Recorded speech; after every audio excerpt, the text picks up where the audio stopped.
ไฟบ่มีคนเฮ็ดกินก็มากินน้ำน้องก็ได้เด้อน้องแตงกินเป็นอยู่ไง วันอ้ายก็เฮ็ด บ่อายเฮ็ดน้องเฮ็ดบ่เป็น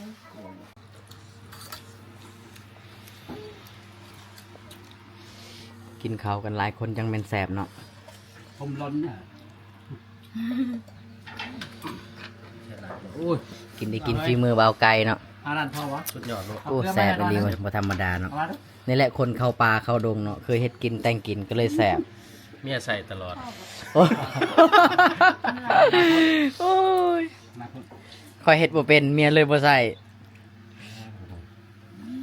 สุดยอดนั่นอยู่นะ อย่าว่าแต่เมียแหละนี่หมู่ก็อยากใส่แล้วนี่เฮ็ดกินแสบปานนี้ ควรพิจารณาว่า ใส่แล้วมั้งใส่แล้วมั้ง มันจะไปดิน สบายดีทุกคนเนาะตอนนี้น้องจอยสาวเผาบรูตะโอ้ยเนาะกำลังสิคั่วปลาสุกินเนาะเฮ็ดอันใดกินน้องจอยมื้อนี้ สิซอยเอาเลย ซอยเอาเนาะ แม่น โอ้ แล้วก็หัวมัน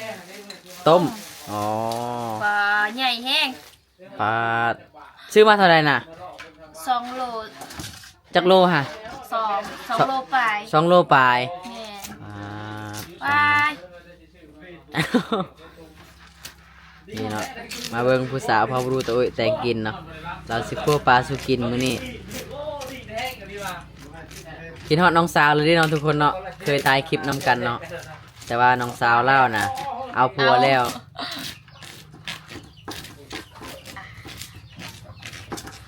โดดเอ้าคือบ่ตีให้มันตายก่อน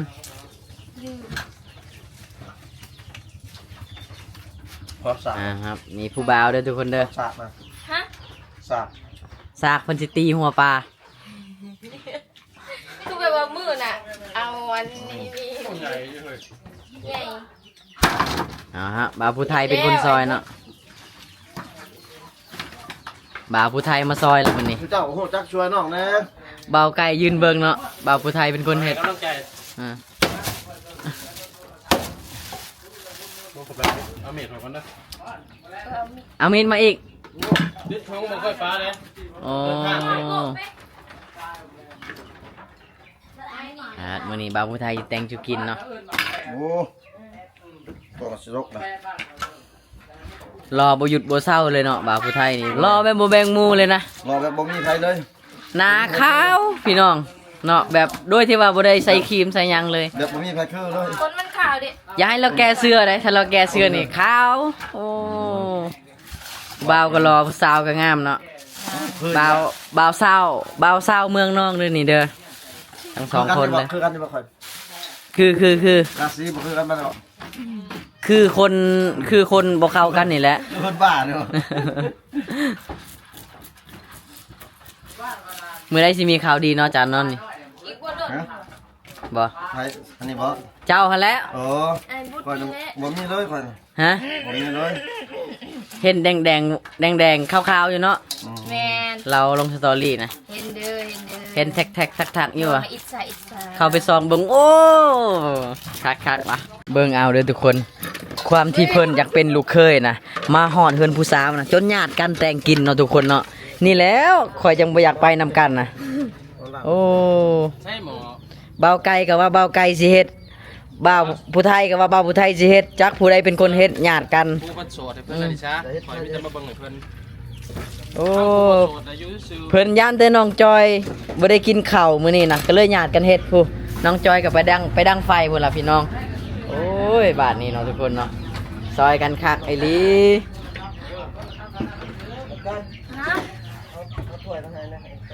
แบบหนึง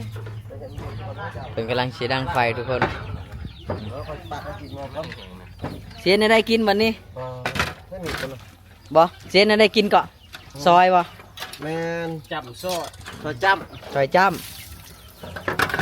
ตัวจำมาเด้อพี่น้องเด้อผู้ใดที่ว่ามักดิบๆกลับมา ผู้ใดบ่กินก็ขอโทษขออภัยนำเนาะ แม่น โอ้เสียดายจานแทนบ่ได้มาเนาะ ใครบ่กินก็อยู่ซื่อๆคือบ่ บ่ บ่แม่นโอ้เชฟโดยเฉพาะนั่น เซฟโดยเฉพาะเลยบ่าวแทนนี่เนาะ เชฟทีมงานโดยเฉพาะ อ๋อเซฟทีมงานโดยเฉพาะเลย ใช่ เราเข้าเวียกบ่บ่าวผู้ไทย เอาเวียกคนน่ะ คนอยากร้าย เรียกมัน แยกอะไร เพิ่นน่ะเขาเรียกเข้างานลูกเมียกะติดภาระอยู่นำเพิ่นแน่มีลูกเมียเพิ่นก็ได้ เอาลูกเมียเพิ่นมาพี่เลย มาตลอดได้เป็นลูกเมียเพิ่นก็ได้แต่เพิ่นก็ไปบ่ได้นะลูกเมียห้ามเนาะ อ๋อ ข่อยผู้มีเมียก็ไปตลอด บ่ไกลผู้บ่มีเมียนี่ก็ไปตลอดว่าซั่น โอ้ หาเว้าอีกบ่มีเมียมาฮอดเฮือนนี่เตะออกเตะเฮือนแล้ววันนี้ เอาไหมดีแล้วแต่โอ้เห็นบ่ โอ้ยมีเราแตกว่าซั่น งานนี้ครับผู้สาวผู้บ่าว2คนนี่เขาไปคุยสาวคนใดสาวคนนั้นติดใจคักเลยเลยเฮ็ดกับข้าวเก่งเนาะเฮ็ดของกินนี่แซ่บ นำไปลง เนาะ ตลอดเลย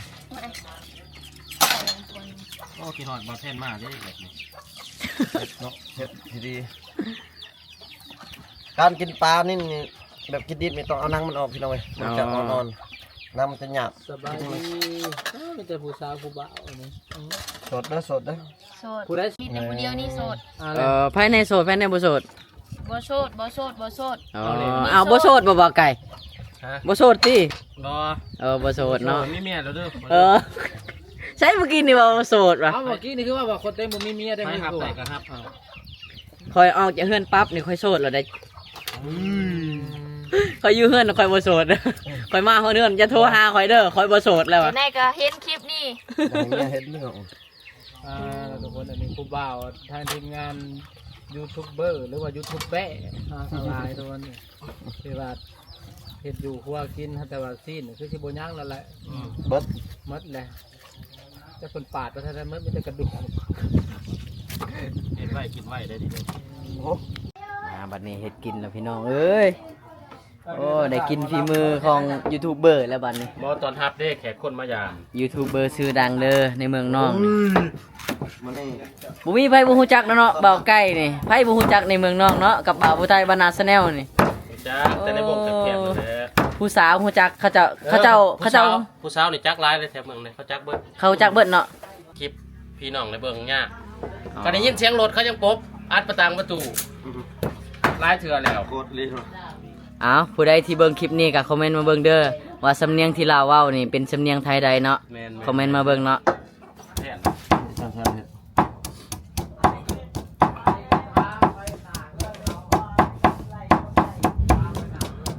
เมียนบ่เข้าต้องไปผักแล้ว ปั่นแน่นี่เรื่องแกงหิมเนาะ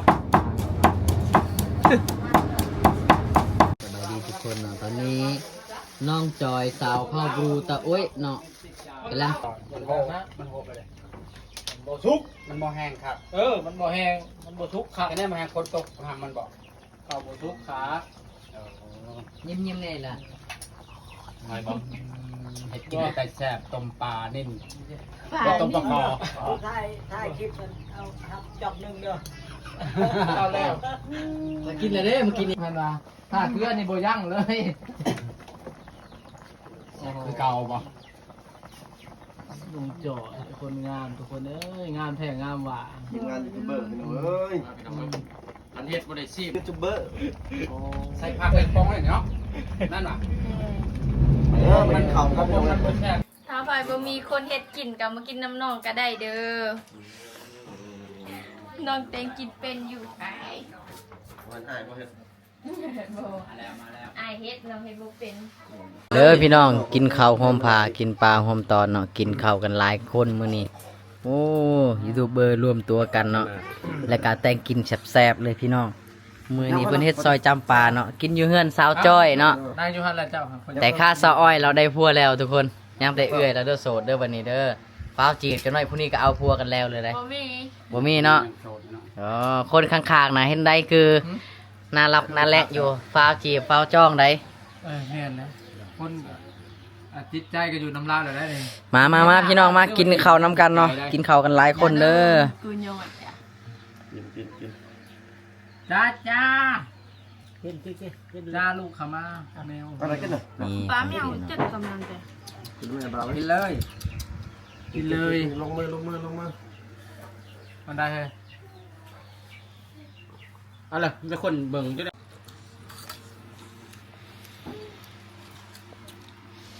กินข้าวกันหลายคนจังเป็นแสบเนาะ ผมล้นน่ะ โ อ้ย กินได้กินฝีมือเบาวไก่เนาะ อารันพอวะ สุดยอดลูก โอ้แซ่บไปเลยบ่ธรรมดาเนาะ เอามาดู นี่แหละคนเข้าป่าเข้าดงเนาะเคยเฮ็ดกินแต่งกินก็เลยแซ่บ เมียใส่ตลอด โอ้ยโอ้ยคอยเฮ็ดบ่เป็นเมียเลยบ่ใส่ สุดยอดนั่นอยู่ อย่าว่าแต่เมียแหละนี่ เอานั่ง หมู่ก็อยากใส่ได้อนี่เฮ็ดกินแซ่บปานนี้ ควรพิจารณาว่า ใช่แล้วมึง ใส่แล้วมั้ย